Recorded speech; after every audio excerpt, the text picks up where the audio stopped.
Oh, he'd like to polish them off. What am I talking about? Stick around, I'll tell you.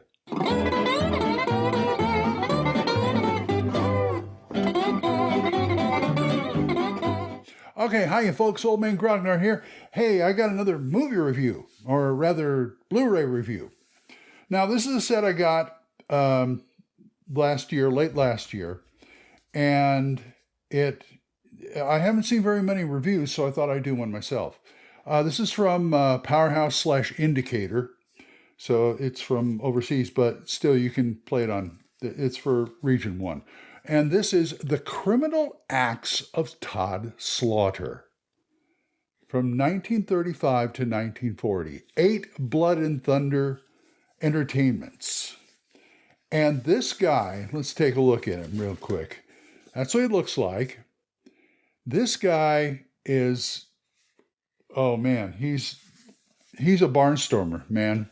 He was like one of the first, they say one of the first horror stars. He worked around the time of Karloff and Lugosi, but he did all his stuff in England. He had his own theater company and everything, and this guy named George King decided to produce some movies with him. And, you know, he was a versatile actor. He played Sherlock Holmes on stage. He played D'Artagnan on stage. But all these where he played, these are all villains. And let me tell you, if you have not seen Todd Slaughter in this, it's unbelievable. This guy goes all out. I mean, if there is scenery to be chewed, he will chew it. In fact, to me, he's like a precursor to Vincent Price in the Corman Poe pictures, because you know he knows he's a ham. He knows he's a ham. He gives the audience what they want, whether it's stage or screen, and they love it. They really ate up this stuff. These were what they call quota quickies over in Britain.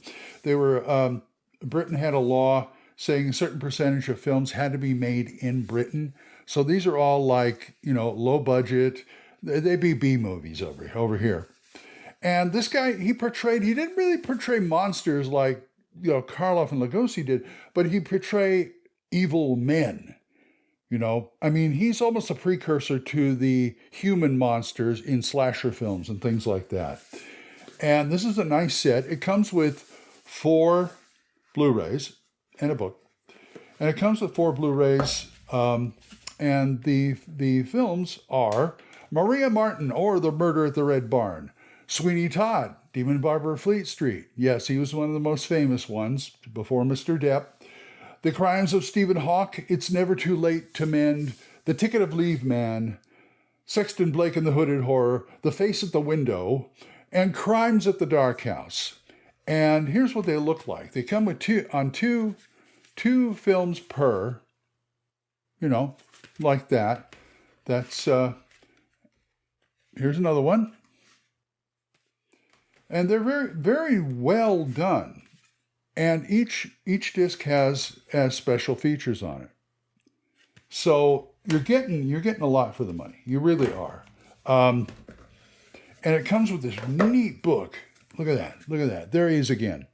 This guy doesn't always wear a mustache in his roles, but he, you know, whether he did or not, he'd still be twirling it.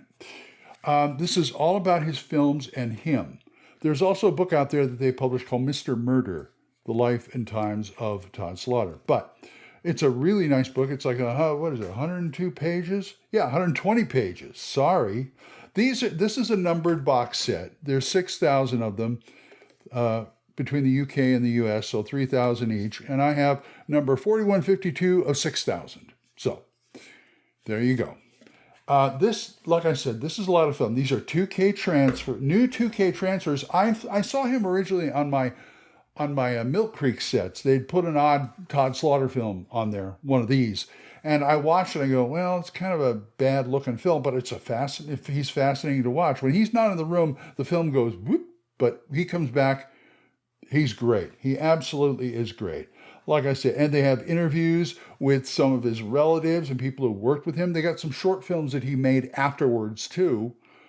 And this is just a great set. If you really like old-fashioned horror and melodramas, and you like me, I like hammy acting if it's good. get yourself this. It's really something else. And let's see.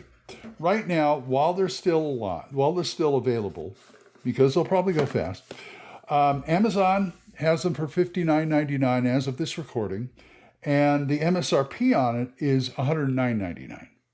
I don't know what the British, cost would be, but I'm sure you could figure it out. He was from 1885 to 1956. I mean, this guy was great. He was always like this, and I swear to God, the rest of the cast must be brain dead or something, because in every film he's always like, "Oh, come here.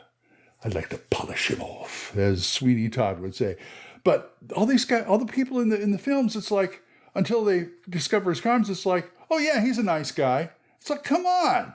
I'm sitting here in the audience going, he's the bad guy.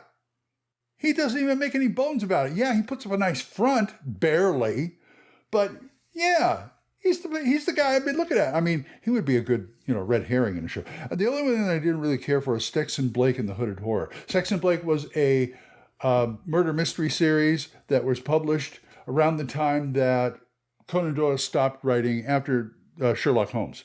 And they had all these people who took place. I didn't really care for it because to me it was more Bulldog Drummond than Sherlock Holmes. This guy wasn't the sharpest tool in the shed, and he had the audacity to be living on Baker Street. Anyway, go get this. It's really good if you like this kind of stuff. The Criminal Acts of Todd Slaughter. And I will put links down there. All right, well, that's that. And hope you like that. And we'll have more in the future. So, bye-bye.